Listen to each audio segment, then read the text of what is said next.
Welcome, welcome, welcome to another episode, y'all. Listen, I have a question for you. Have you ever been in a relationship where you felt like you were married in name, but alone in practice?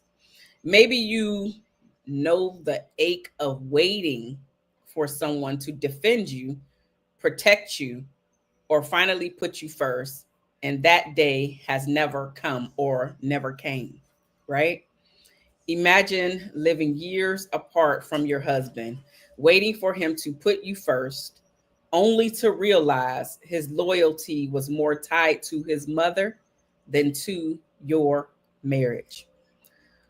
What does it do to a woman when years go by and she's still second to his mother, his comfort, and most of all, his excuses?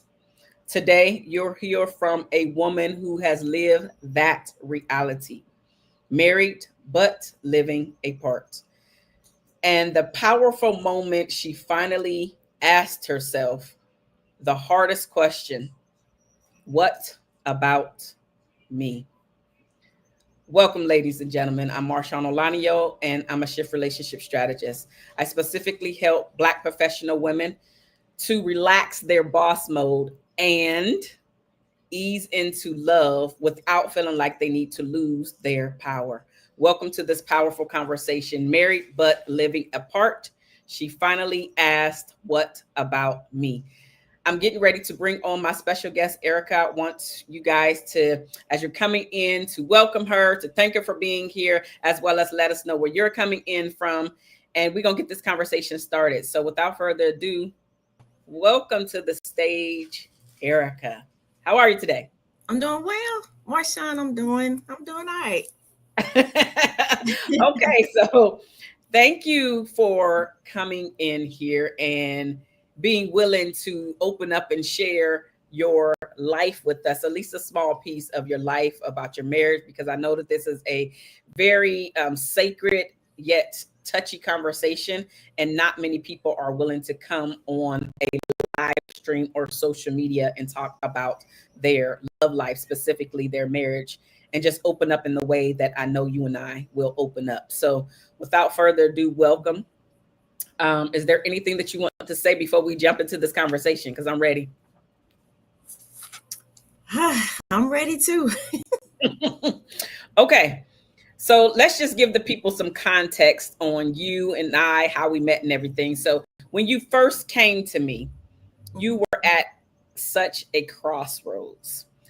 Can you take us back to that moment?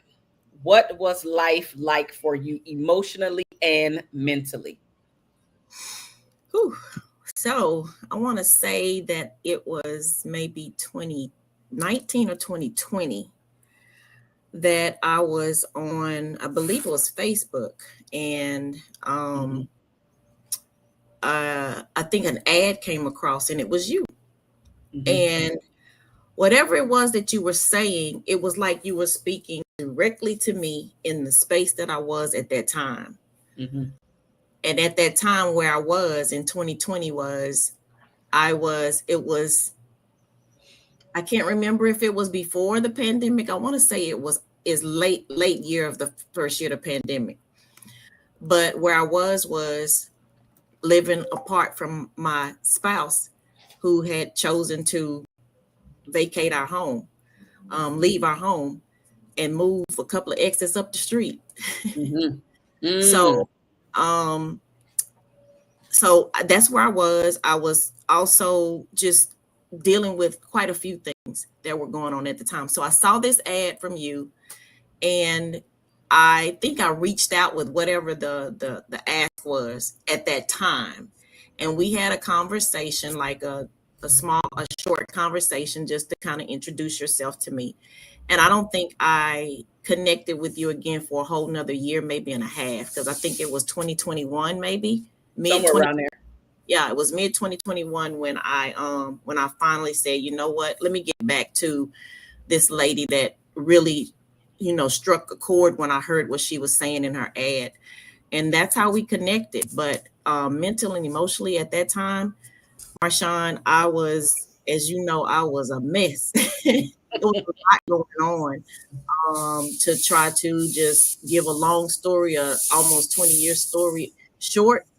Um, I was living in, the state where I was living, far from my family, but had relocated there years prior, raised our children there, and had come to a place where I realized, oh my gosh, I'm out here by myself. That's how. And then I believe shortly after, and I also was dealing with aging and parents that were having health issues, and I was having to travel back and forth to my home state. So Wait, it was Erica, I'm sorry to cut you off. There's something rubbing your mic. I don't know if your hand or a piece of paper is something rubbing your mic. Nope. Okay, it's something that's like shh. Okay. All right. Anyway, continue. I'm sorry. It was. Okay. Okay, sorry to interrupt, but okay, go ahead. So I was just saying that as you recall, I was also dealing with having, aging parents and parents whose health was failing. And so there was a lot of back and forth between where I was living and having to go back to where my parents lived. And it was just a lot, dealing with a new career, changing a job, empty. My nest was emptying. My children were growing and going. So a lot was changing. And I did realize at that time that I was kind of in an alone place, and had been for a while, as I became more and more very honest with myself, that I had been in that space for a while. Okay. All right. So you were in the space for a while. You were dealing with a lot. You said, obviously, your marriage, and then coupled with you being away from the people like your family, your friends, coupled with your kids growing up and you becoming an empty nester. And so I feel like some of those things was also pushing you to the point of having to face your life, because you get distracted a lot with a lot of things and a lot of people.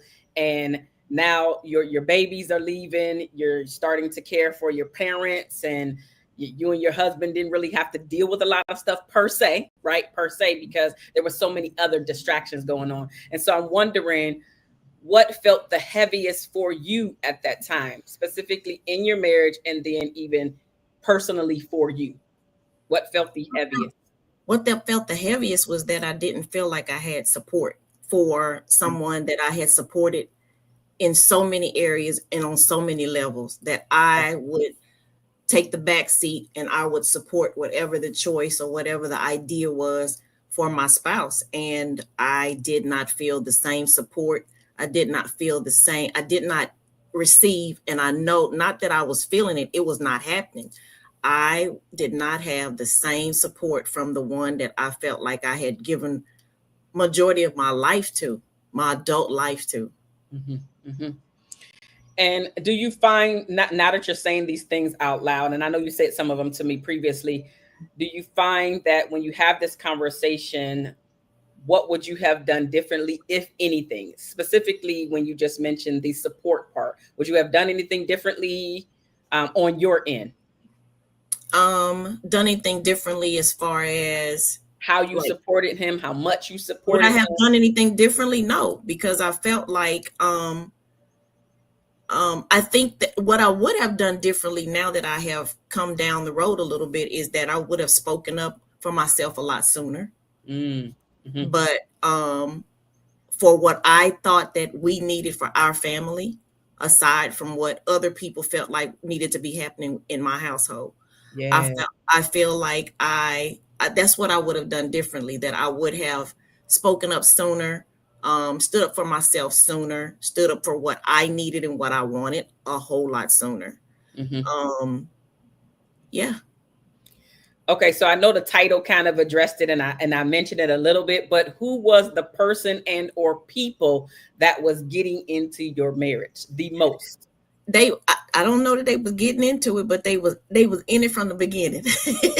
Ooh, okay. Yes, so I'm just saying, and it was my spouse's family. It was a lot of it was initially, as I think back on it, you think that, oh, family's helping, and they're reaching out and saying, oh, send them to us for the summer, and oh, do this and do that and the third. And when you look up and you realize, and you're like, oh, wait a minute, we're not even doing anything to make memories for our own family unless it involves making plans with everybody else. Okay. And that wheel started to turn for me. Like, I can't have my own family and just it be us without there being an issue. But it was a lot of that. And I get it. I'm all of a family person. I am. My family was 18 hours away. And we didn't travel to do things with my family like was promised when we moved away from my family. But there was a lot of family gathering and a lot of family doing, but it was almost as if we couldn't do anything, just our little small family circle, just us, without there being a problem, Okay.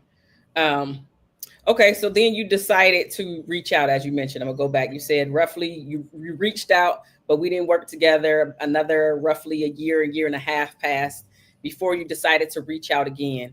So do you remember, or was it in like something that, like a moment that you can remember, or was it moments that you were just like, I can't do this alone, I need support? So I guess I'm asking you, what was the turning point, a moments building up that you said, I can't do this alone, I need some help?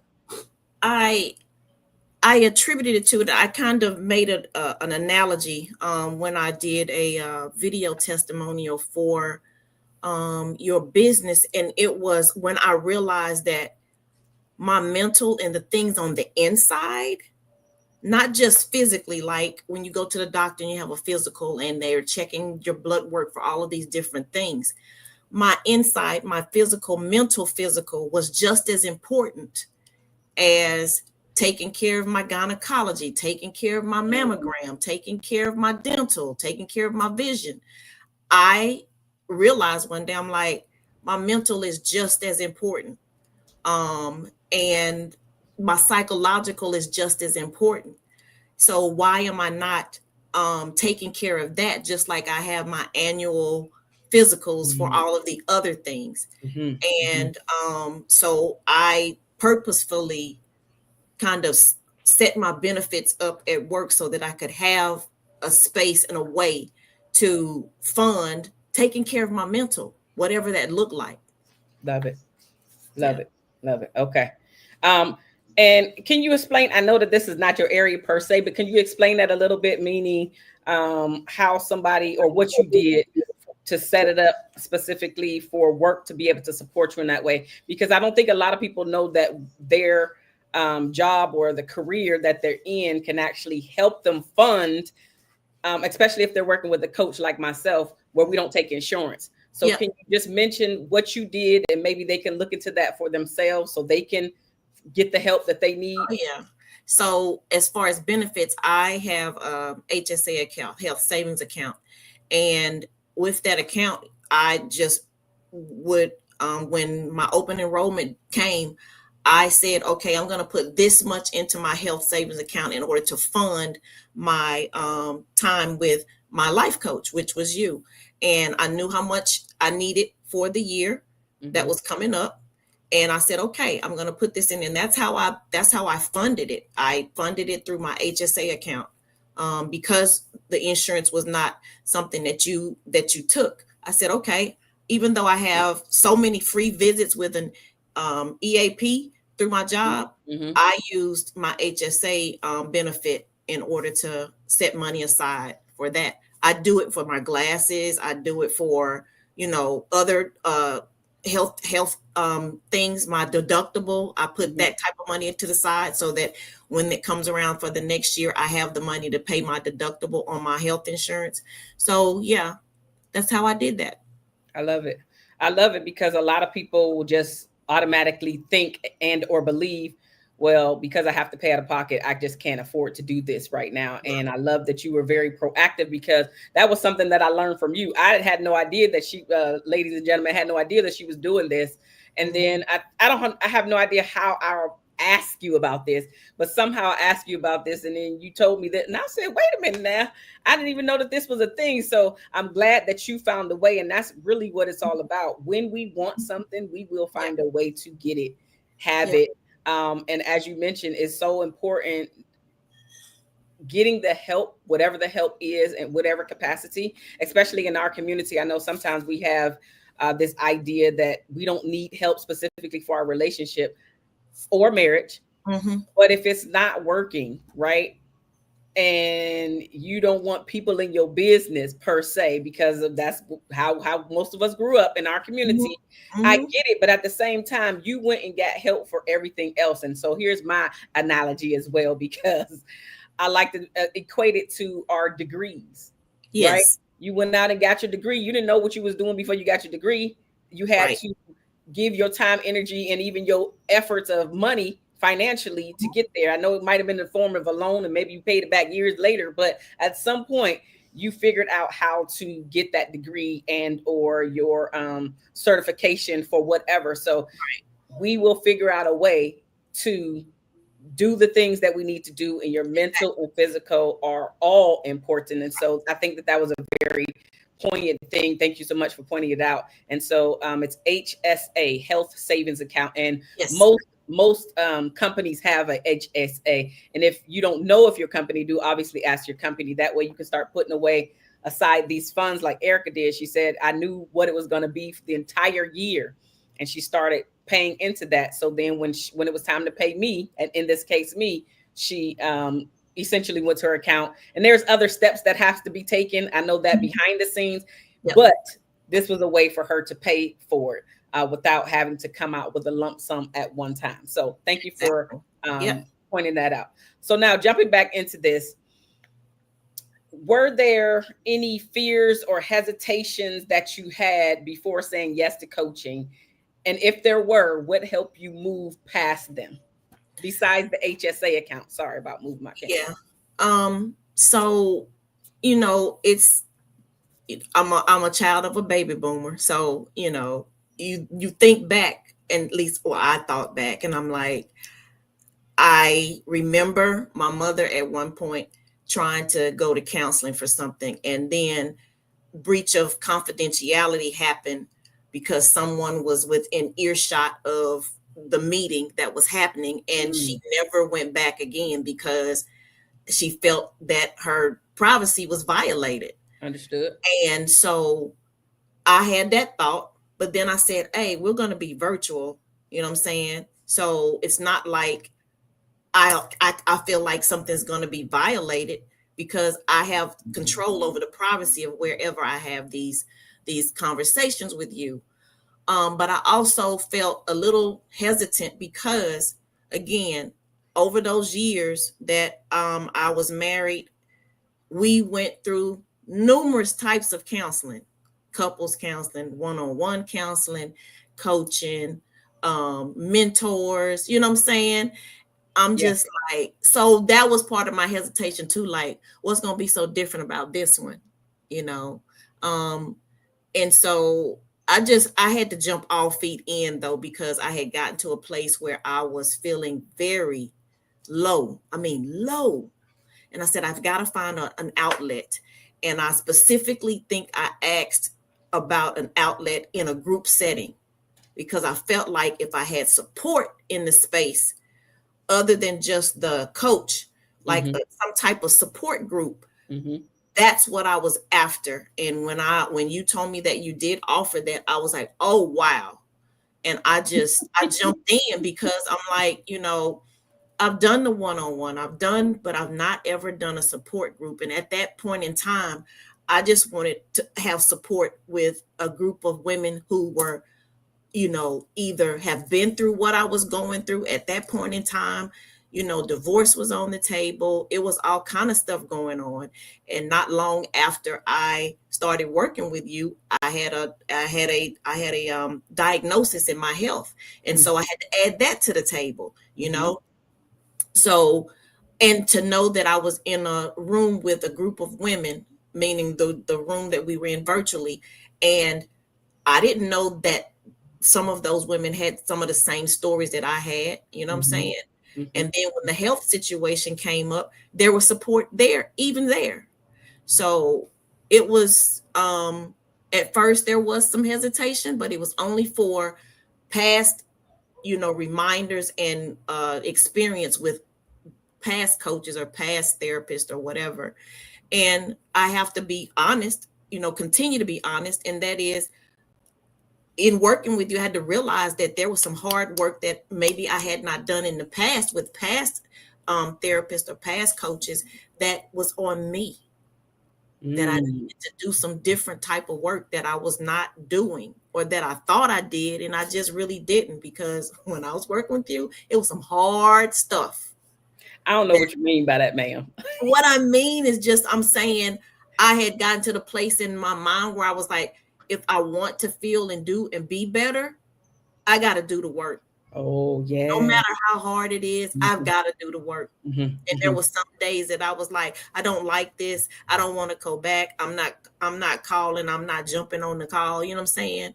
Because it was just a hard time for me to just deal with me and what was going on. So I'm glad I stuck in there. I'm glad you're stuck in there too, sis. I am. Okay, so of course you mentioned a lot there about your fears and hesitations. And so, okay, so because you mentioned when you were working with the other coaches, and then there was a family member who went through a situation where they breached their confidentiality.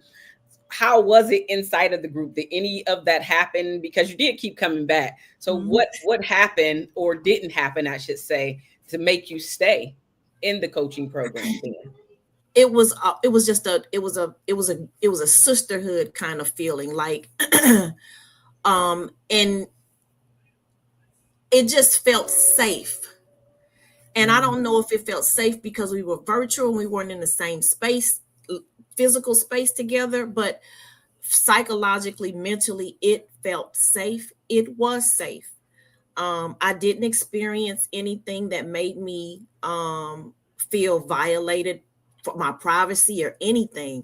The way that you orchestrated your groups, it allowed for you opportunity to share or not share.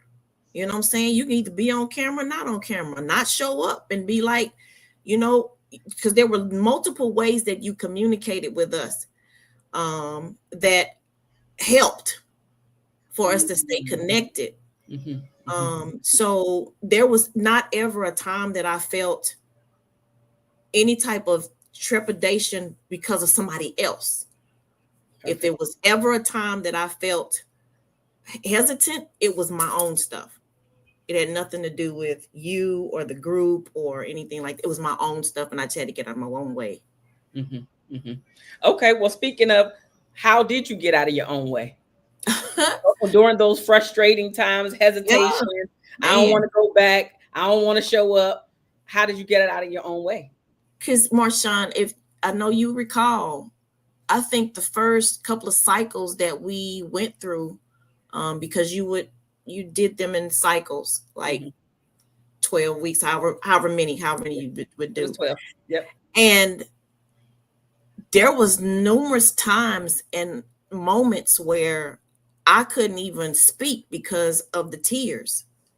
Meaning I would be so emotional that all I could do was just listen. I could not share. I couldn't, you know what I'm saying? I didn't have a voice. My voice was tears. The breaking that was happening during a lot of that. And I don't want to get emotional now. It's not because of that, but I'm just saying, to think of where I came from. It is nothing but, it's just God's grace. It's nothing but his grace. That's it. Because I didn't realize how really deep my stuff was until I started to dig and try to get out of it. Like I mentioned a moment ago, having to do the work, the hard work. Yeah. So okay. So because I know somebody is probably thinking, like, everybody always talk about the work, but what is the work exactly? So without going too deep per se, Mhm. share as much as you want to say. What does the work, or what did the work mean to you, for you? What was your work? Whew. So my work was not that I hadn't experienced or been had approached these doors in the past with past people that I worked with. Mhm. Like, for instance, to approach the door of my past, things that um were affecting where I was right then. I had been to some of those doors before, but I just might have put my hand on the knob and just didn't open the door because I'm like, no, no, I don't want to go in there. Not You know, today. Not today.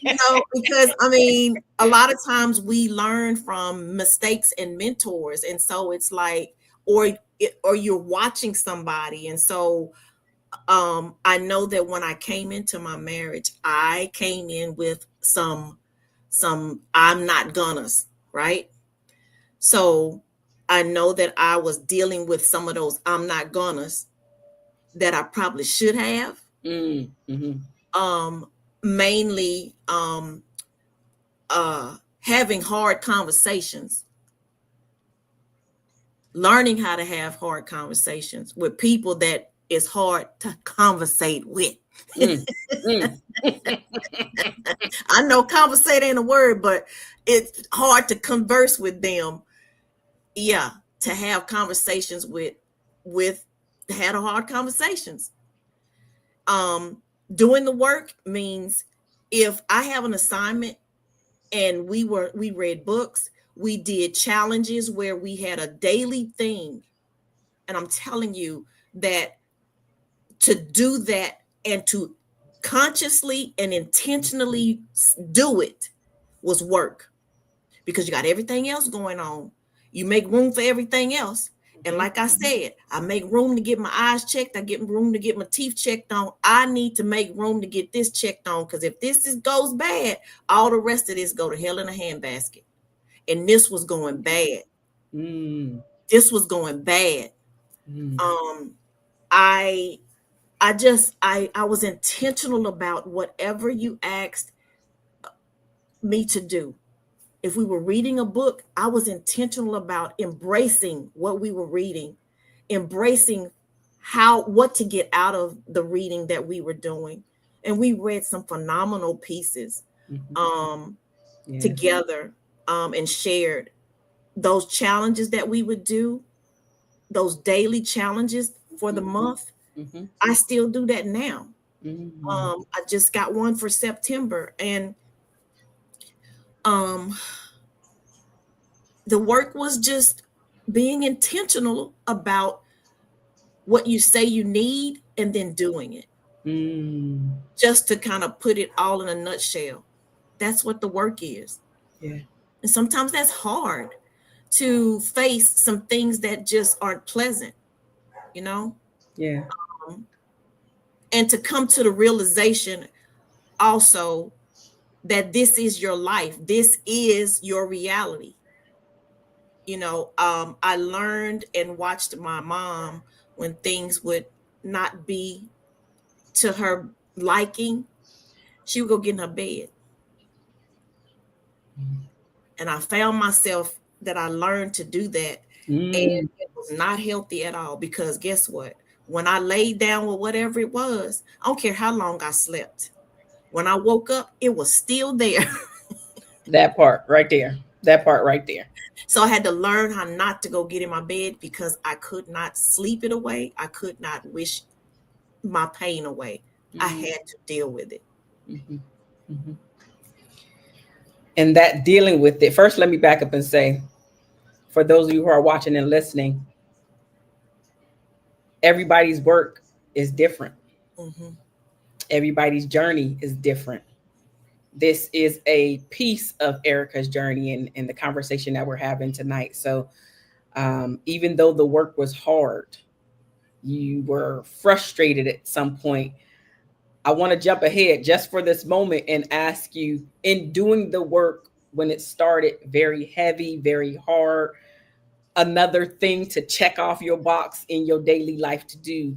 You already said that you're continuously doing that by yourself now. So in doing what we did in the work together versus doing it by yourself, because it sounds like it's become a daily and or a habit now. Mm-hmm. So how has that switched up or changed your life?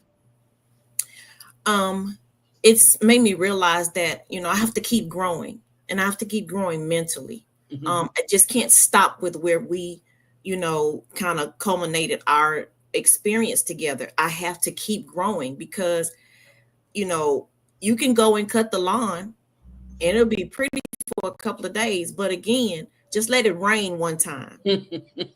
You wake up the next morning after it's got a good old rain on that freshly cut lawn, and you've got a little sprig sticking up. You might have a couple of weeds that, just needed a little water to come on out. Mm-hmm. And so again, I can't keep going off that lawn that was cut last week. I've got to keep cutting the lawn. I have to keep doing things to refresh. Yeah. And keep growing. And so, yeah, I still, find ways to do readings, books. I just found a challenge. Someone sent me a challenge for September. So there are some other things that I have caught on and become, like you said, habit. It's like, it's a way of life. It's not just a phase. It's Mm-hmm. not just I'm doing this now and then I'll never do it again. So no, yeah. Okay. No, that's beautiful. I'm happy to hear that. I want to and still do my goals. Oh, Yeah. Okay. I know that goal back there, that one that we did. We Yeah. did this vision board or this goals board. I know that it is from 2024, but there's still things on that board that I work on constantly, that even though it was a goal for 2024 and I have my goals for 2023 right here on a dry erase board right here, I keep them because there are some things on there that I think that I have not accomplished to its entirety. In Mm-hmm. other words, it's a continual thing.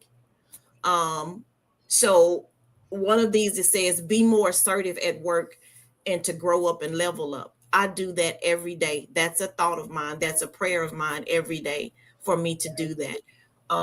This one back here says, I am confident. I have to tell myself that daily.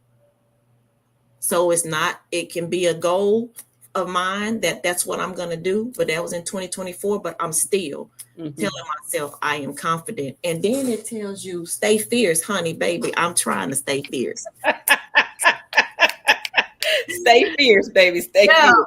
That's one piece of me that I had that had to come out because, you know what I'm saying? I was told as a little girl growing up with 3 brothers that I was just a little sassy little something, right? And I'm like, well, what happened to her? Where did she go? She was in there. Yeah, she was in there. So, just finding me, So, yeah, so stay fierce, honey, and don't worry about it, Yeah. I love that. Okay, I want to back up into the married but living apart. Yeah. So can you take us to wherever you want to go with it, right? Mm-hmm. But how did you get to being married but living apart? Ooh, child, let's see. Yeah, just as because I know we don't want to talk about the whole 20 years. Yeah, I mean, oh my gosh, it's compact as much as you can to give us a picture. Just again, as I stated, growing, realizing that even in the midst of being married and under the same roof, and the day that I realized or that it was apparent to me that I'm like, wait a minute.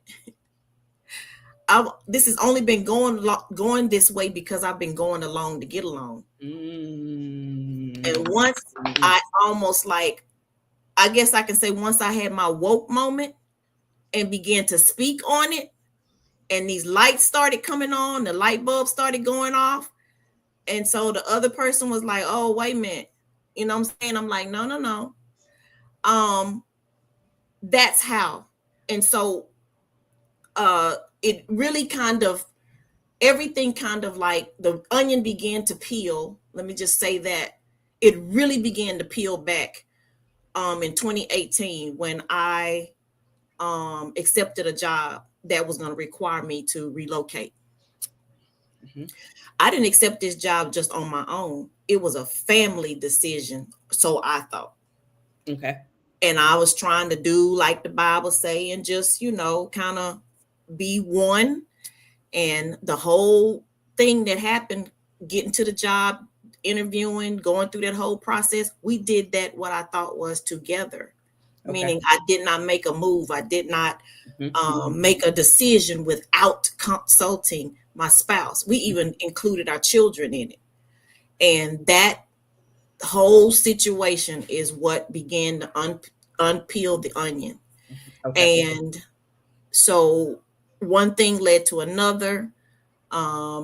Family input that had always been there, but this situation was a little bit different. It was a little nice, nasty different. And I went like, okay, if I thought that it was interesting before, y'all really rolling roulette now, for real.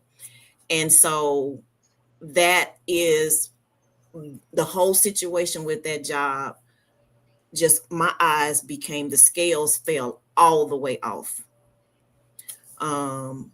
Because I ended up, we didn't relocate together. I still have that job. And that's what kind of moved us into the situation where we were now physically living apart. Okay. Yep. Physically living apart. Still. And how many years have y'all lived apart, Erica? Since 2019. Since 2019. So was that roughly 6 years, depending on the month? Okay. Yep. And so just for clarification for those who are listening, because I know the answer, but just for clarification, do you guys see each other? Because again, you're married, right? I'm doing air quotes. You are still technically married. Mm-hmm. Are you still like seeing each other, hanging out? What do you guys do? I know on paper you're married, but are you actually? It's back and forth. So it's like it feel like a conjugal visit. I'm saying what I mean by that, and I know what most folk use conjugal visit, but I'm just saying it feels like a weekend here and a weekend there, and you know what I'm saying, but we're not in the same state, not living under the same roof, address not the same, none of that. And it's been like that for a minute now. And for me, I have had to travel across some lanes of my spirituality and what my belief system is, where all of this is concerned. That also was something that I had to stir in while I got ahead of my past and our past. And I do believe in till death do us part. I do believe in, when I got married, I didn't believe in that this is for a moment, and until it ain't working for you, then you just know. Because even with working with you, coupled with things that I had learned previously, I realized that everybody has these struggles, and so after being in the marriage as long as I had been, some of the things that I had to just come to the realization of is you really don't know a person. I don't care how long you date. It takes a lifetime to get to know a person, to get to know what built that person, what makes that person, just like yourself. And so, yes, we do live apart. We are working on, and it's a work. I mean, when you go to the doctor, he's not just a doctor, he practicing medicine. So, you know what I'm saying? So it's a work in progress every day. I have not, even through all of the pain and the things that have really hurt people. And I know that people use it as a cliche, but it is literally a thing. Yeah. But I did not stop not loving my husband. We have two adult children who are adulting very well together. We co-parented and got both of them through school very well. But again, there are things that have just not been addressed in a manner that I'm comfortable with or that settles me, where it relates to what's more important to you. Like if it came down to it and both of us hanging off the cliff, who you gonna save? You know? And I'm talking about me or his mom. You know, and I realize that when it comes down to who you have to do a balancing act with, you're gonna go for your mom or be silent in both spaces, which ain't right either. So those are things that and again, his story is his story, his life, and how he's managing what happens with him and how he's getting through this is his story. But I never stopped not loving my husband. But it's been a journey, you know. Mm-hmm. It's been a serious lesson. Mm-hmm. Mm-hmm. It's been a serious lesson. Yeah. When did you first start noticing how attached? Because I know we use mama's boy, right? But when did you first notice that he was really attached to his mom, and or that you were put in a situation where you two are supposed to be one because you're a married couple, but mom is always somehow pushed you out the way? Like, there were little droplings all along the way of our marriage. But I would always attribute it to other things. You know what I'm saying? Like, again, not really looking at it from that angle. And that's just my personality, right? Okay. Mm-hmm. I'm a nurturer by nature. And so because I understood he's only child, and you know, I understood some other dynamics, I was using that and attributing all of everything that I felt slighted for.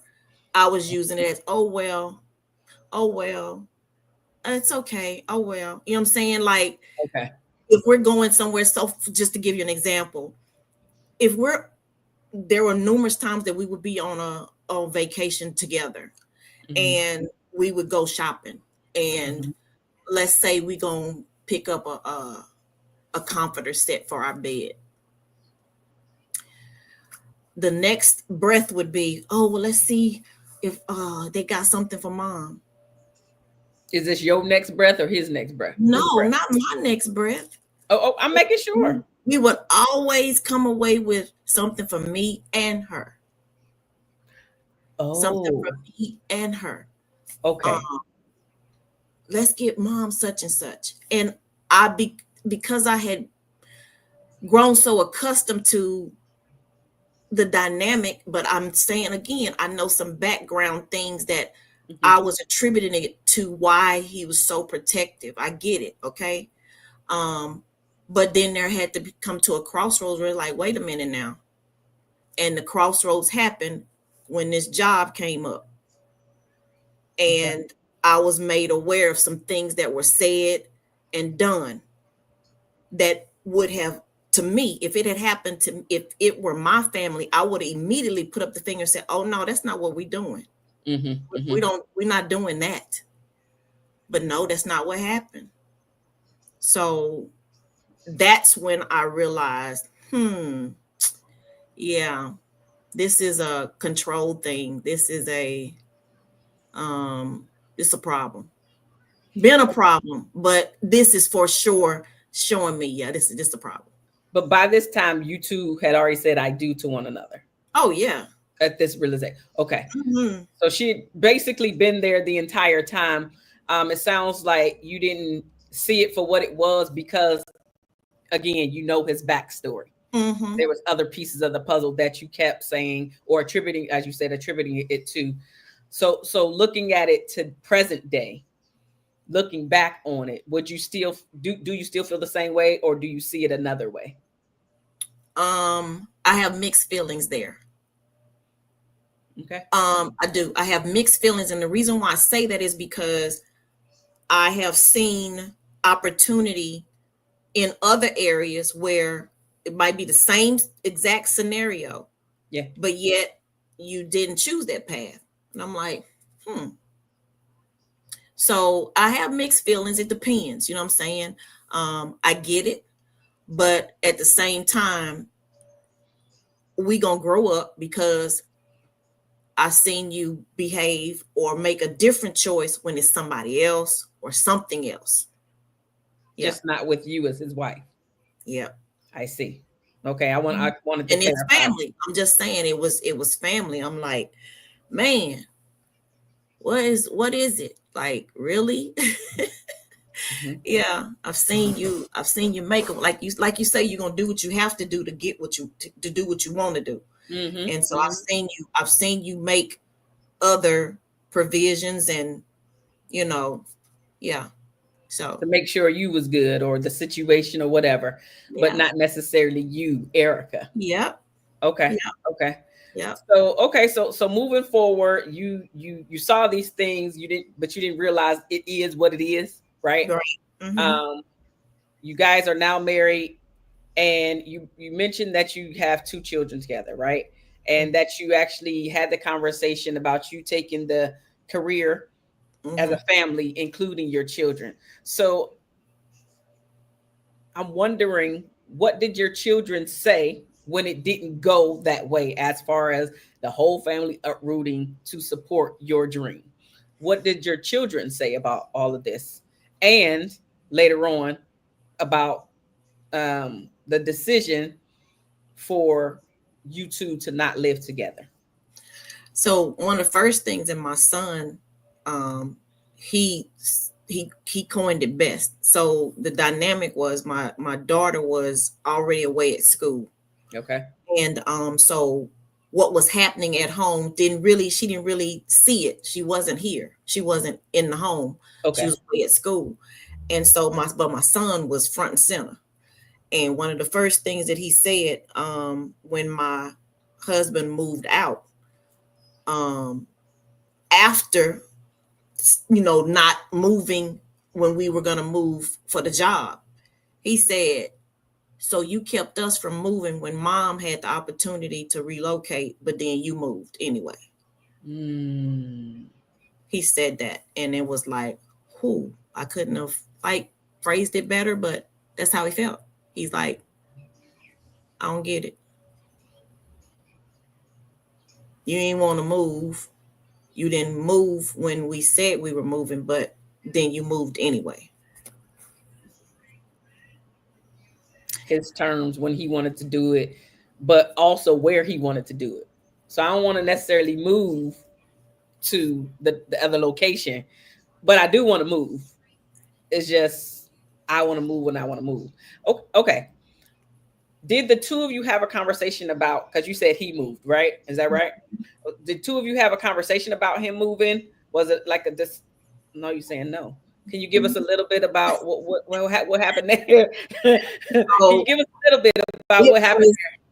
So, short story, when I took the job, the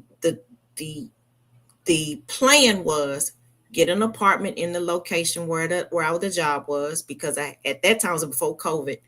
So we of course had to be at work every day. Mm-hmm. And so get an apartment for 6 months.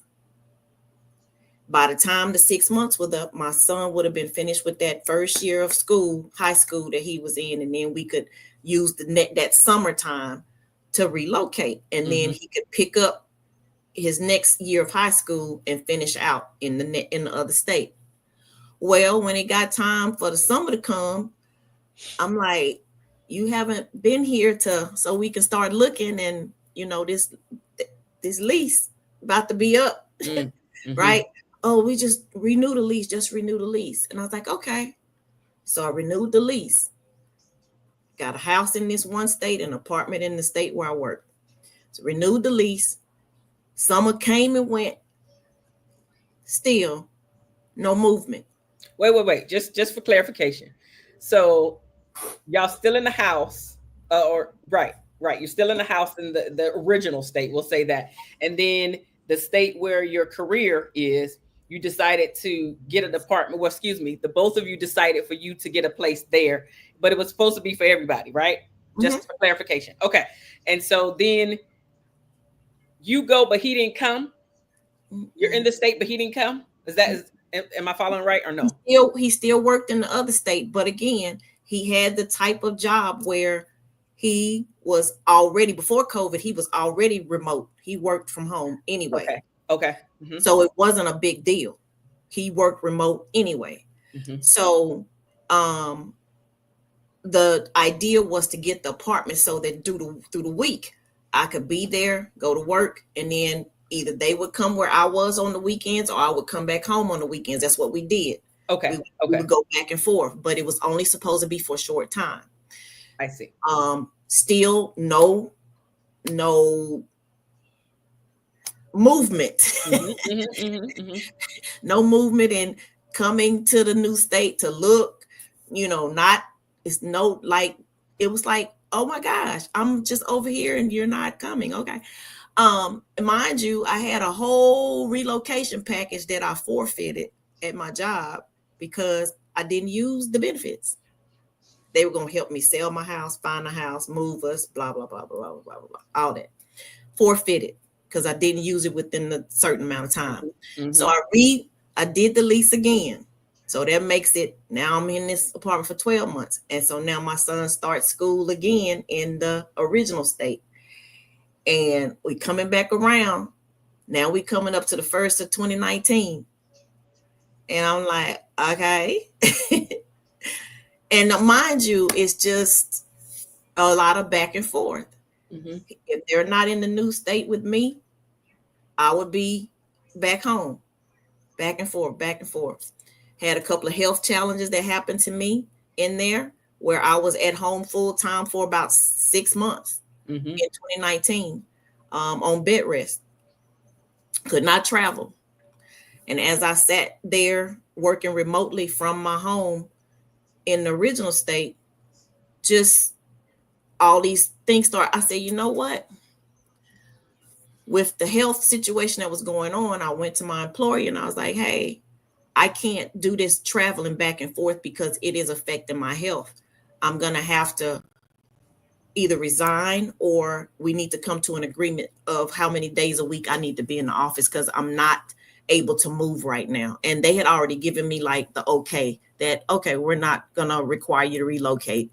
I said my son's in high school. The timing of it, the job was great. I couldn't pass it up, but that relocation was just, the timing was off.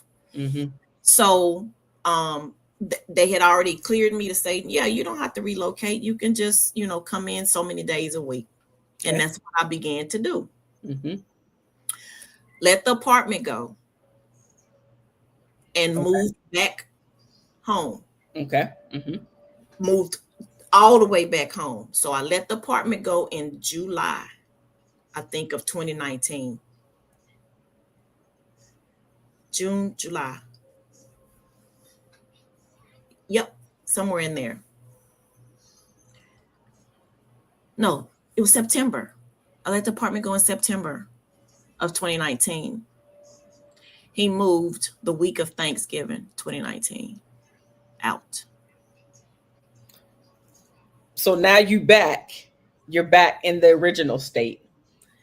And then he made a decision because you said earlier you two didn't have a conversation. This was his. So then you moved there, you got this apartment that you're pretty much there for the entire Monday through Friday. On the weekends, you back and forth. You decide, like, after everything, okay, y'all, whatever, decide now you're back in the original state. Basically 2 months later, he had already made a decision. He had to make a decision. And now he's moving Thanksgiving or around Thanksgiving, the same year that you now back. Thanksgiving. Say that again. The week of Thanksgiving. Week of. Okay. The same year that basically you just got back 2 months. Now he, in no conversation, just make sure that y'all heard that there was no conversation. Okay, so no conversation. He's moving. What are you doing? What are you saying? How are you reacting? Where you at emotionally? What's going on with you? The only indicator, and it was like you mentioning that you looking at these apartments because you feel like you need time or space or whatever. And I'm like, I came back so that it wouldn't be like this. Mm-hmm. Mm-hmm. Not the fact that you literally are gonna do this. I was at church. Well, when you did the move, what you mean? You was in church doing what church people do, praising God, etc., and he got the U-Haul while I was at church. Yeah, like completely gone in a few hours. Mm-hmm. Yeah. Did he take any of the furniture? I know that this ain't got nothing to do with Philippines, but some pieces, yeah. Some pieces. Mm-hmm. So how'd you find out, Erica, that he moved? When I got home. Continue. When you got home. I got home. I'm like, he's really did this. Like, this is what he did. Yeah. So if you remember, how many days, because you said that he had mentioned looking at some places. Oh, it was probably about 2 weeks, maybe, saying, and I cannot remember what his reasoning was, why he was thinking he needed to move out. Mm-hmm. Yeah. But when I moved back from the apartment back home full time, I decided to sleep in the guest bedroom because I told him, I want the furniture that we've been sleeping on that belonged to your mom. I want it out.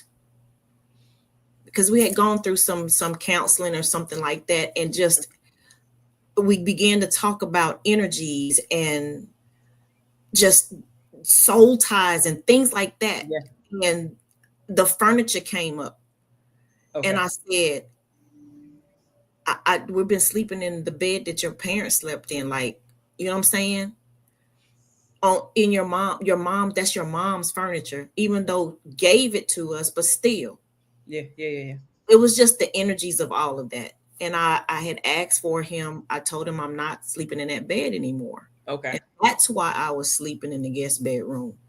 And he took it as, oh, we're not together anyway. I'll just move out. And I'm like, no. So even to this day, Marshawn, I don't know the real reason why he moved. I don't. Other than him saying, I've never taken care of myself. I've never done this, that, and the third, blah, blah, blah, blah, blah. That's what some of the things that came out afterwards. But again, his story is his story. Mm-hmm. Mm-hmm. I don't know mm-hmm. the core reason why he moved. Okay. So now we're going back to you in church, or excuse me, you came home from church and you noticed that items were missing. Mm-hmm. So what happened? Was there a phone call? What happened next? I was very broken up, of course. And some of this, Marshawn, I have settled, you know what I'm saying? Like, I've dealt with it. I've reconciled through it. So I may not remember it that's to fair. The T. Yep, that's fair. Because I have literally, I feel like I've healed through it and from it. But I remember feeling very broken and shattered. And just didn't understand, because I had stayed, mind you, when we first got married, when we relocated from my home state to the state where we raised our kids and lived, we moved for his job. I moved all the way across the country, away from my support, away from my people, for him. And I felt like I've been doing everything that you wanted to do. Now there's an opportunity for something that is about me. And because you got, no support from your people to do for your family what's best for us, you didn't support me. Yeah. So I don't know the core reason why he moved. I don't. I have a feeling, but I have not. I don't have anything solid to go on. That's just an intuition. That's just,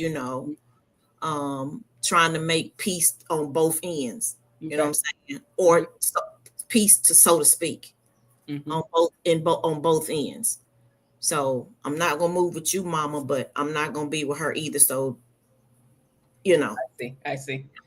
So is peace for him, I guess, in some capacity, based off of what you're saying. It's peace for him in some capacity. Okay, I want to clarify, because we didn't bring this up in any way, and I know somebody's asking this without them even asking it in the comments. Was there any, it's kind of a multiple, but it's all related, right? So was there any cheating for him to move? Are you guys dating other people? Like, what? I know that we didn't mention any of that here. Yeah. Is any of that a factor as you know it? As I know it, I wasn't dating anyone else, have not ever dated anyone else. I do not know. Okay. I don't know if there was somebody else. I don't, at that time, at that point in time, we had experienced it in our marriage previously, but at that point in time, I don't know. Okay. I don't know. And I think that, and this is just a piece of what I've resolved, my thought process is where that's concerned. I think that so many things were coming home to roost for him that he, like you said, the being away from any of it, so he felt or thought would be to just escape all of it. Yeah. Okay. Understood. Okay. So things coming home to roost, and it's like, I got to go somewhere where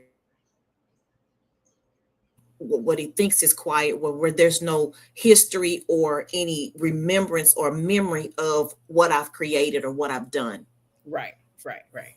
Yeah. Okay. Okay. Like I said, I just wanted to clarify for those who may be asking that question, because, a lot of times when we're out of a situation, we listen to somebody talk, we immediately think it has to be cheating. And it doesn't sound like it in this instance. However, like I said, you don't know. So, okay. Yeah. So I want to get to the second half of the title. She finally asked, "What about me?" So when did you finally ask, "What about me?" When is it my turn? How come, whatever the focus is for yourself, because you've been giving your mom, your wife, your in-laws, taking care of aging parents, and just career stuff as well. So when did you think, or is there a moment or moments, was there build up to say, what about Erica? What about me? Yeah. When I was diagnosed with the ailment that I suffer from, it just came full circle for me, because some of the stressors and anxieties and all of the things and the burdens that we carry within us, I truly believe with all of my heart is what triggered everything that's going on with me health wise. Nobody can tell me otherwise. Okay. That everything that I was carrying and didn't realize that I was harboring it and holding it inside, that stress, that anxiety, that all of that it was the birthplace of my illness. And I began to look at it like, I can't wait on somebody else to take care of me. I need to take care of me. I need to worry about me. Everybody else is doing everything they want to do, up to and including my adult children. You know what I'm saying? Mm-hmm. And it was like, oh my gosh. And so having conversations with my mom at the time, and just asking other women and having conversations with other women saying, you know, we as mothers and wives, we do so much and we give so much. Yes. And because we are naturally like that, it's almost as if people expect you to do what we do, but without a return. And so when I realized, I'm like, it's been my bank is overdrawn. I have a friend that loves it, that one of her favorite ways to put it, she's like, I'm overdrawn. Hello. And it's like, when you realize that your bank is in the red, it's overtime to do something. You know what I'm saying? You don't have anything to pull from. Yeah. And so that illness and what I was facing, I was like, nobody's concerned about me but me. You know what I'm saying? And it's like, I have to, if something happens to me that I had control over, that's my fault. I'm getting ready to get out of my own way. So I had to find a way to release the stress, find a way to release the anxieties, find a way to still manage what was going on with me health-wise, but at the same time, come out of this other hole I'm in. Psychologically, mentally, physiologically, I was in a hole. I was in a deficit. Spiritually, everything was just in a deficit. You know, we raise our kids and we you know, wife our husbands, and at the end of the day, when you lay down at night, it's like, okay, what did Erica do for just Erica? It didn't have anything to do with anybody else in this house. What did I do for me? And didn't feel guilty about it. You know, didn't feel bad that, oh, I went and I, you know, shopped for myself or whatever. I remember one summer, me and a friend of mine, when I tell you, it was during COVID. We was buying stuff and stuff alike, and we laughed about this not too long ago. And I'm like, but it was so fun to just be free, to just love on me without any guilt and not any, you know, trepidation that I'm going to have to, you know, answer or share this and not feel guilty. It's not selfish to take care of me. Yep. And prior to, if thinking back on it now, prior to that particular moment of having fun and pouring into yourself and buying things just for you and not feeling guilty about it, when had you done that prior to? Was it pre-kids? Was it pre-marriage? Yeah. Pre-kids, pre-marriage. Yep. Yeah. All of that's very important as far as taking care of yourself and pouring into yourself and not feeling guilty about wanting to do something for yourself, let alone actually doing it, the act of doing it, the act of going to get a massage or taking a vacation without your kids, and let's be real, without your spouse if need be, and or just being your spouse and leaving your kids behind. I had never taken a girls trip, and I went on a girls trip with my friends, and I was like, oh my God, you know, I hear and I see people posting about going on these girls trips, and, you know, I'm like, so yeah. How rejuvenating was that? How alive were you just to get out?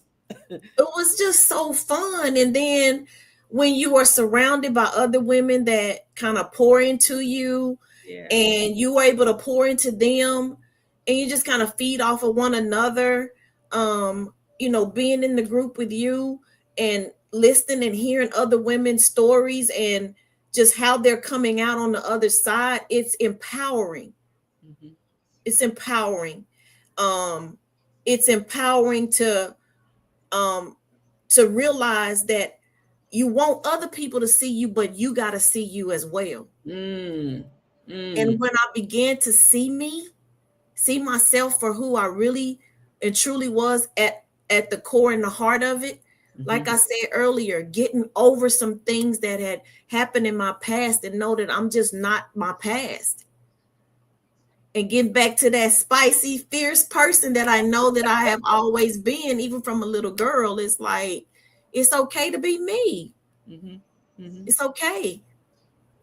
It's okay to be me. And if so-and-so don't like it, I can't stop being me. Child, that's their problem, not yours. Right. That's a you problem, not that's a me you problem. Not a right. Okay, so you just mentioned about seeing yourself. So how do you see yourself differently now as a woman, as a wife, as someone deciding her own future? Oh, it's freeing. It's a lot of freedom in it. And I enjoy this space. And when I think about the space where I am, I'm laughing because what I'm getting ready to say. Okay. I'm like, honey, do we need to be having the same address? Because I'm okay. I'm all right. I swear I knew you was gonna go there. Go ahead, continue. I'm okay.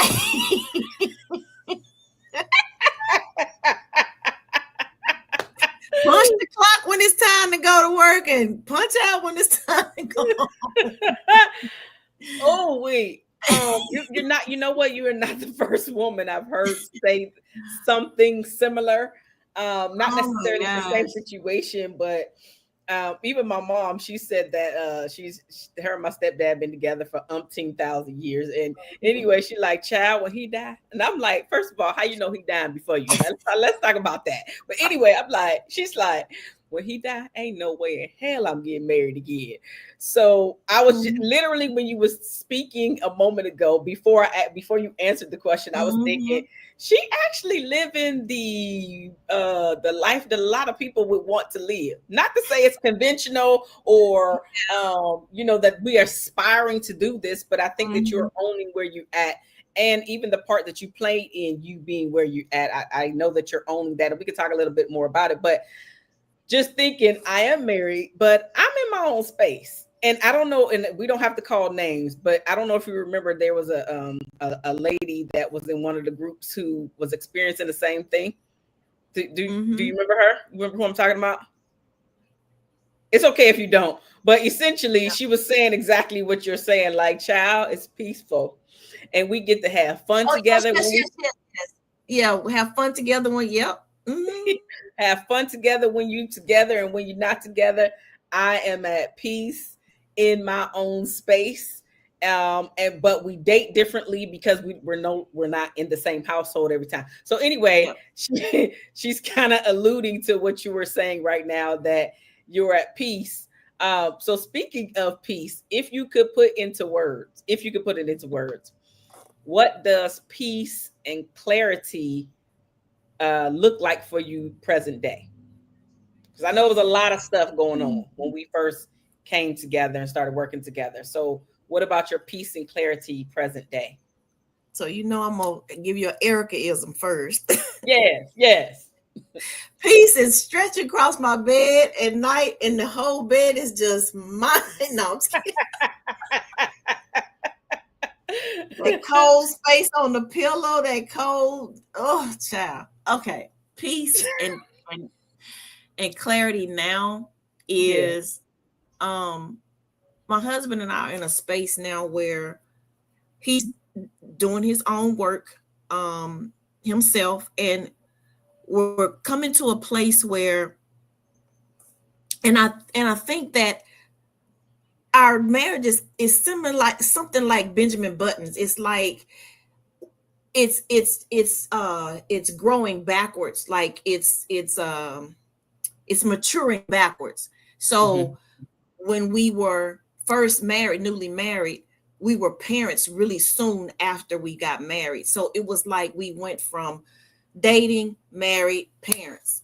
And we really didn't have a chance to really just get to know and just and do life before we were taking care of another life. Mm-hmm. And so it's like we're backwards now because we having conversations freely that just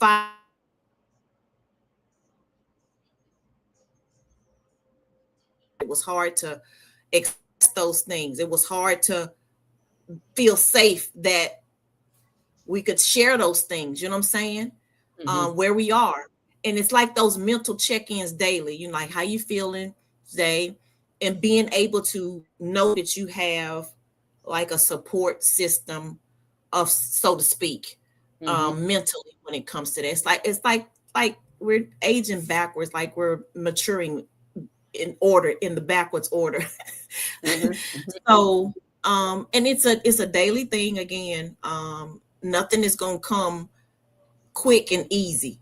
It's like having fun eating all the nice stuff you like to eat. You gain the weight and then you expect that what you gained over 6 months, you're gonna lose it in 6 hours. No. No, it's gonna take some same work, that backwards work, to get it off. So we're stepping it back and just taking things slow. It's almost like we're trying to rediscover or discover for the first time who these people are. And Peace for me. These people, wait. These people are you and him or each Yes. other? Okay. Yeah. Discovering who he is, and he's discovering who I am, or seeing me now. And again, I give grace to that I expect. And so just like I had to find and rediscover, and the Erica had to be uncovered again, the Erica that I knew that was inside, I feel like the same thing is happening with my spouse. It's like he's finding a man in him that has always been there, but because you had all this other stuff, it's like he couldn't come out. He couldn't get out. He didn't feel safe to come out. She didn't feel safe or didn't come out. So the piece for me is having adult children that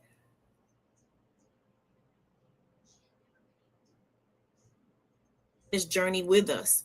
So always been upfront and transparent with our kids, even from when they were younger. So even as things have been progressing, even when the hiccups with the family and all that kind of stuff, they were in there, they were aware. We didn't hide it from them. None. So peace for me is being able to live life out loud with my adult children too, as well. Being able to be a blessing to other women, share my story. I don't ever want to feel like what I've been through can't help somebody else, because what somebody else had been through, you and other women that I have had an experience with, helped me. So I know that it's a pay it forward kind of piece that I have. Yeah. I love that. And of course, thank you. And thank you for coming here and sharing a piece of your life with us tonight. Because I already know that you are blessing other ladies that are either have been in a situation, maybe currently in the same situation, maybe thinking about, should I be the one to move out? Not necessarily divorce, but so I already know that you're helping women by coming here tonight and sharing your story. You are still married. For those who are coming in, just to clarify, you are still married. You do live apart. You're just writing a story for the life that you still want to live. You want it to be with him. And I am happy to hear that he's doing some of his work, because for a while he struggled with getting in. And so I'm happy that he's doing some of his work to really figure out who he is, and happy to hear that both of you are still discovering who one another is as well. Okay. Looking at where you are now in your life, what feels different compared to when you first reached out to me? You can name a couple things, but what feels different? And while you're thinking, let me just say this, because you're still living apart, right? Mhm, And mhm, that has been a part of your story the entire time you and I have worked together, right? mhm. So you're still living Yep. apart. You're not divorcing. You're trying to figure out what's the next thing. And so that's what I mean by when you first came, because the situation is still the Mhm, same, right? When you first came, you were more distraught. You talked about your tears, and thank you for expressing and releasing those things, because it's really important for us to get these things out. But yes, so anyway, you release in the form of crying, and it happened a lot, and it has to be what it has to be. You have to do what you have to mhm. do so you can feel healthier, so you can feel whole, and it's not a bad thing. So anyway, I just wanted to kind of give you a clearer picture before you answer. What's different? Mhm. Um, and I want to thank you publicly for just allowing me to feel what I felt. You know what I'm saying? You didn't. Mhm. Mm. I had experienced a therapist in the past that it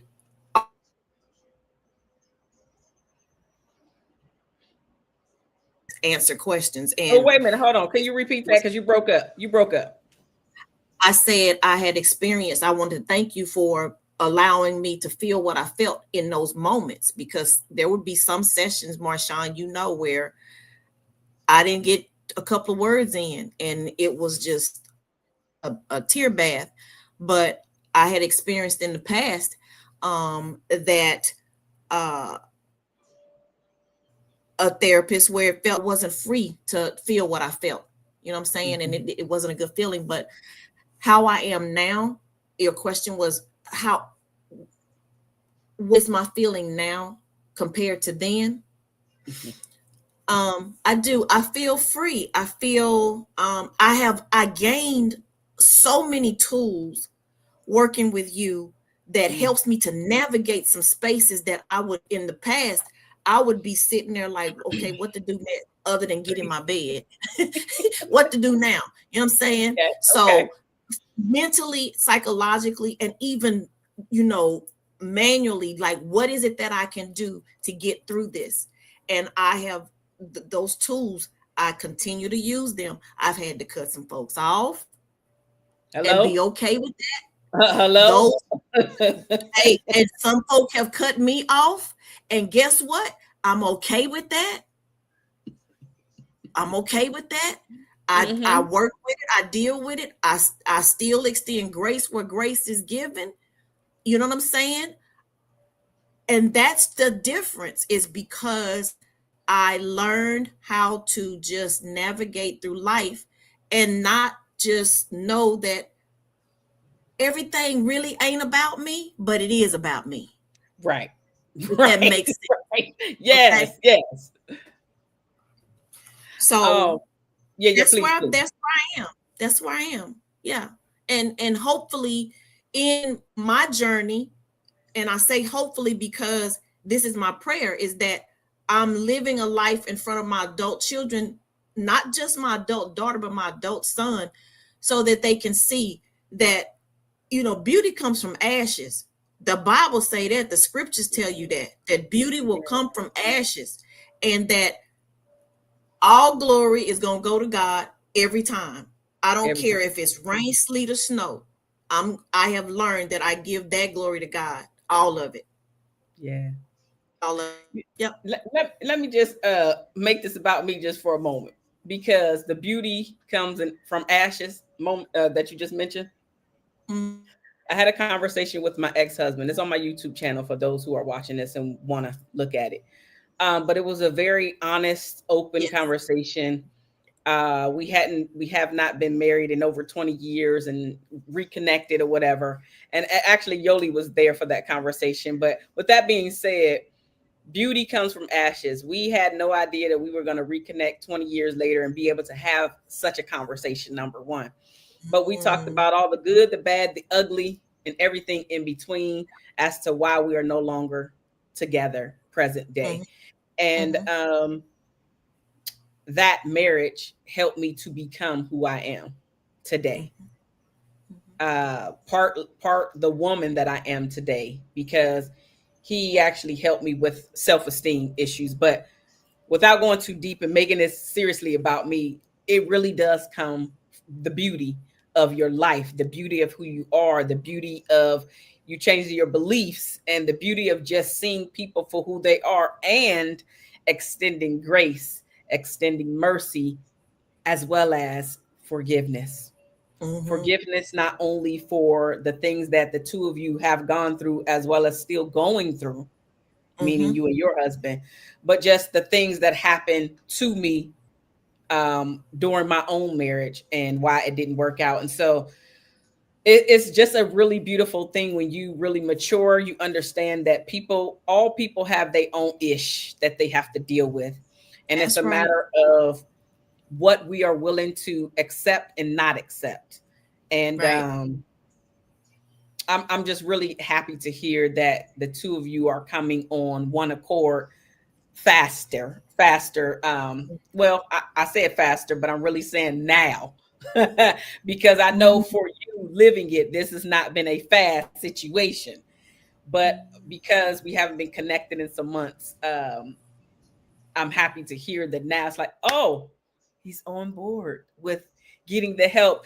And I love the analogy, the what is it, with Benjamin Button's example of maturing backwards and him Mhm. really getting to see you and you really getting to see him, and just understanding that the fairy tale marriage or marriages that we see is not the marriage that most people go through and from Right. point A to point B, right? It's That's usually a lot of ups and downs and junk in the middle right. before we get to the happy ever after, unless both of you have already done your work and you already understood excuse me, who you are and whose you are. So I'm done, baby. I'm done. Because I can go when I need to go, but I want to get back to this. So,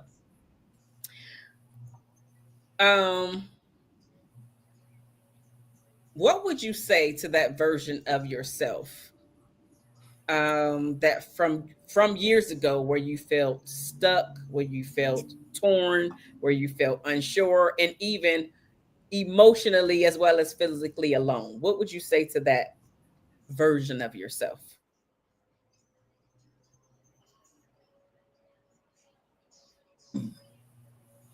Can What you would hear I me? say to that Oh, version okay. of myself? Yes. Can you hear me? Yes, now I can. Yeah. Okay. You said, what would I say to the version of myself from when I first started working with you? No, well, yeah, basically, when you felt stuck, you felt unsure, you were alone, Mm, physically and emotionally, what would you say to that version of yourself? Knowing what you know now, being who you are today. trust the process. Trust, yeah, trust the process. Um, God don't make no junk. Mm, um,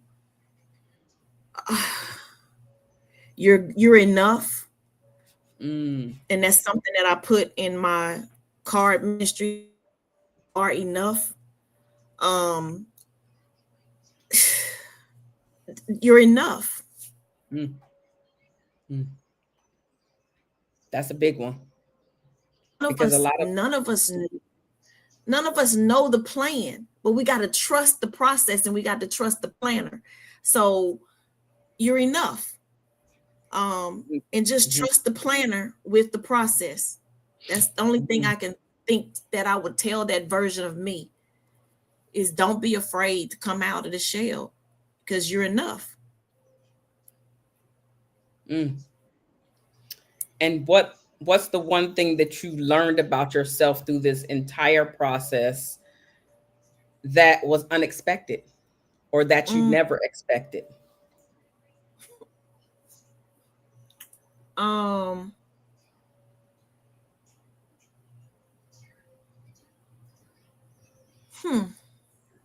that I Mm, never expected.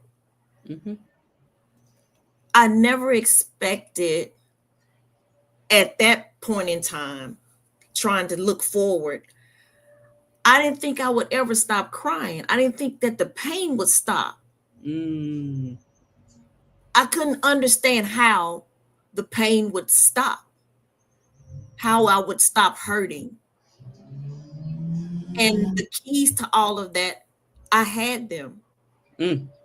And it's like I had to realize that I can't expect someone else to hold the keys to my healing. I had to find that within myself. I really did. And you know, the whole thing with, you know, the way that the church kind of, you know, puts it in your head of how marriage to be and how, you know what I'm saying? And it's like, yeah, but you gotta still be you. Mm-hmm. You know what I'm saying? Even though you are that person's spouse, the husband is the head and the wife is the help me. You still got to be you. Yeah. Don't lose yourself in who you are. If you know who that is when you get married. So most of us don't. We get married at an early age. Most of us don't really know ourselves at that point in time. But yeah. I want to put these two up here. Yoli says she's referring to the conversation with me and my ex-husband. She said it was a fantastic conversation. Don't know if I'm ready to do that. And then Tracy says you are brave and you are a brave and fearsome woman. There are so many women who will not take the steps for this clarity in their lives. So brave. One day at a time. One day at a time, one conversation at a time, literally one step. Because and actually I would like for you to speak to this. Have there been moments, even present day, the last week, last month, where you were like, hell no, not to, I don't want to even deal with this situation, him today. I just, man. Yes. Because women go in. Are we going to be in the same household or not? Like, do you get frustrated like that? Right. Yes, we have had those conversations and are actively in a conversation of what next looks like and when. Because again, I've come to realize another thing that I've come to realize, and it was with working with you as well, is you got to put some parameters on some stuff. I need a time frame. What we doing? What I'm saying is the name of the energy company that I pay my bill to, it got a due date on that bill. I promise you. And then some bills tell you that if it's not paid by this date, you're going to owe a little bit more by this date. I need a date. Right? Because time ain't waiting for nobody. And even though I jokingly earlier said, you know, I can get used to this. No. The loneliness happens daily. Don't get me wrong. I long for the companionship of having, you know what I'm saying? And before my son came home from school, it was extremely lonely in the house. You know what I'm saying? It was quiet. Me and this four-legged fur child, I was like, listen, it's only so much we can do, only so much cuddling and rubbing that we can do. Okay. I need somebody to talk to. Right. I can't take you down there to Texas Roadhouse and let's have a couple of rolls together. Okay. The companionship, you know what I'm saying? Because it was just, hey, listen, I'm just saying, I've been a married woman for 25 years. And so the majority of those years, aside from these years that we've been living apart, you know, we raising our kids and we had lots of fun and memorable times together. You know what I'm saying? But again, once the kids got older and start emptying out the nest, we had to figure out, well, who this dude and who is this chick? You know what I'm saying? So it was like trying to figure out who the stranger was when you woke up. So I wanted to show you this comment. Camila said, Erica, so good to see you again. Mila. Yes. Good to hear from you, Mila. Miss you, lady. Miss you a lot. Yeah. Okay. Good times. I want to ask you, if another woman is listening to this, watching this, right now, later on, somebody else may find this, and they're at the same crossroads as yourself, feeling Mhm. invisible in her marriage. What would you want her to know that you didn't know? Nobody just showed you, just anything, any words of wisdom that you can impart to her.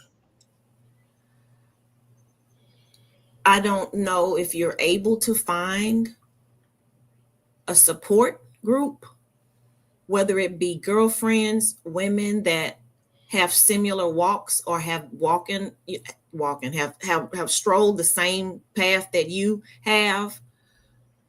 It's a no-go for women who not ever been married, or a no-go for single women. I say a no-go because there's not a lot that a single woman can help me with as a married woman. It's not a lot. You can help me with things as a woman, but I can't, it's not a lot. So for that woman that is in this space, one of the greatest things that helped me was finding a community of women or people. I mean, there might be males that are able to help as well or be support. Finding a community where you have safety and also counsel, because there is safety in the multitude of counsel. That's what the word says. And I feel like that might be why I was so inclined to find a group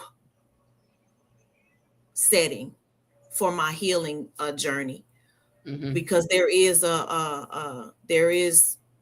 this great wisdom in a multitude of counsel. So I would admonish any woman that is struggling, that's having, like, they might be on the same struggle bus that I've been on. I'm on the struggle bus still, but it's the little short bus. I ain't on that big Greyhound anymore. It's short. I'm getting ready to get off. Right. But I'm saying that you got to find support, you got to find community, and you have to be intentional about the things that will make it better, get better, whatever that looks like for you. You understand what I'm saying? So for health reasons, what made it better for me and looked like for me was I needed to get closer to my job. So not only were we living apart, just a couple of exits from each other, now we live in states apart, right? But it was better for me because I wasn't struggling with that other piece, which was my health. Yeah. I put that number one. And I said, I have to do for my health what is best for me for my health. And I just started my list from that, going down. Some people you're going to have to shake a loose. I'm just sorry. It'll be family and friends and folks you'd have known for a long time or a short time or no time. But sometimes you just got to shake a loose those things that are just not serving you well. You know, it might be a conversation. It might be somebody in your ear. It might be somebody who just carries negative energy. You have to shake that loose.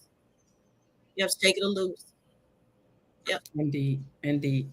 Thank you. I wanted to tell you that just to show you, Mila said that she missed you too. And then to Mila and Tracy, Yoli said, welcome. Okay, so let me ask you this. How has doing this work with me shaped how you approach all your relationships, boundaries with those people, and self-worth moving forward throughout the rest of your life?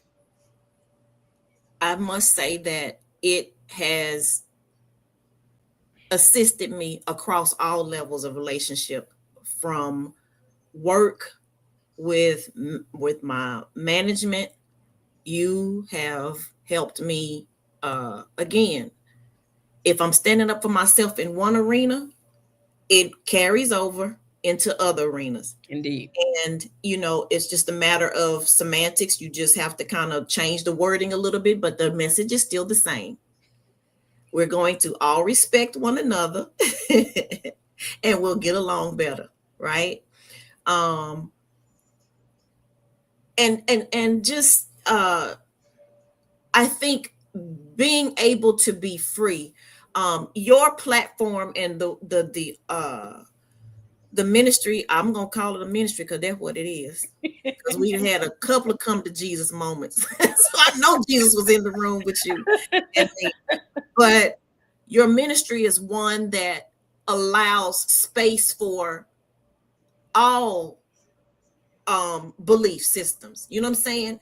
Even though I know what your foundational belief system is, your ministry does not exclude anybody that does not believe the same.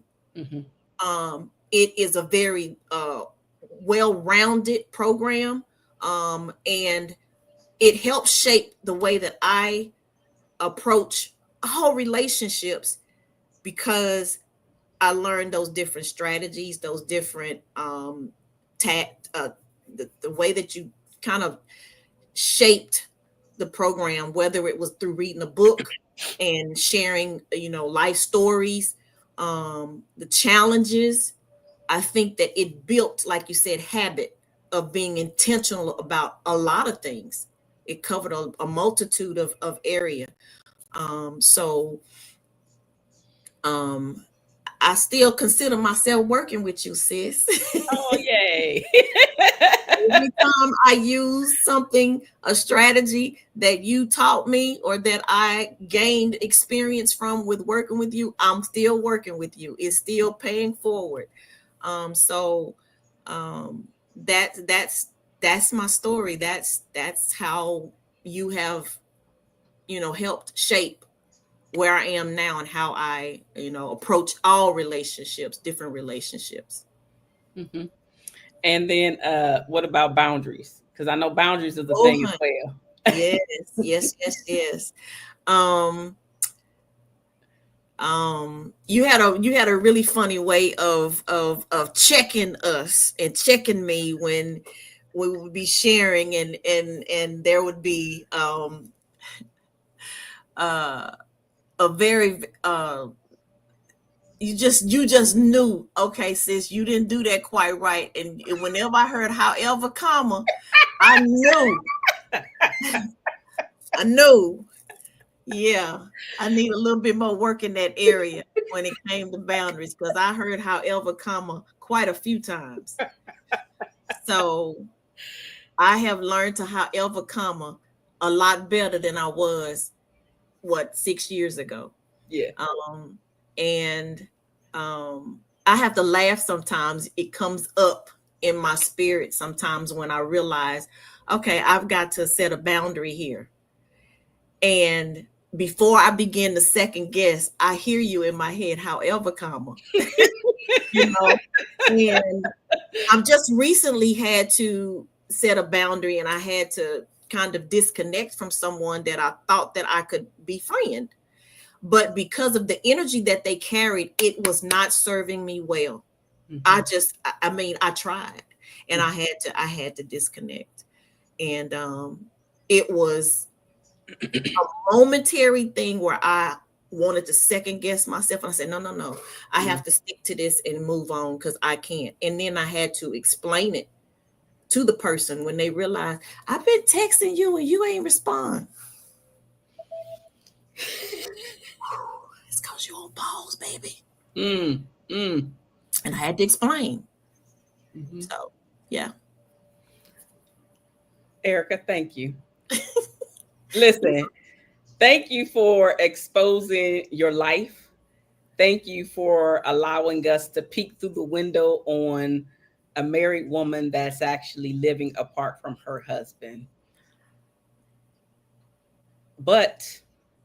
And having the courage to ask, what about me?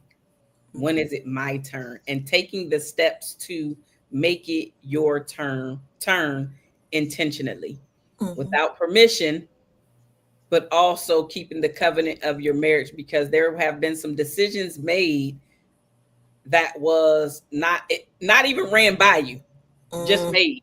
Mm-hmm. And you are brave to still continue to try to figure out what's actually happening. Because I know for many of us, was that what we say, around 6-7 years of Mhm. living apart?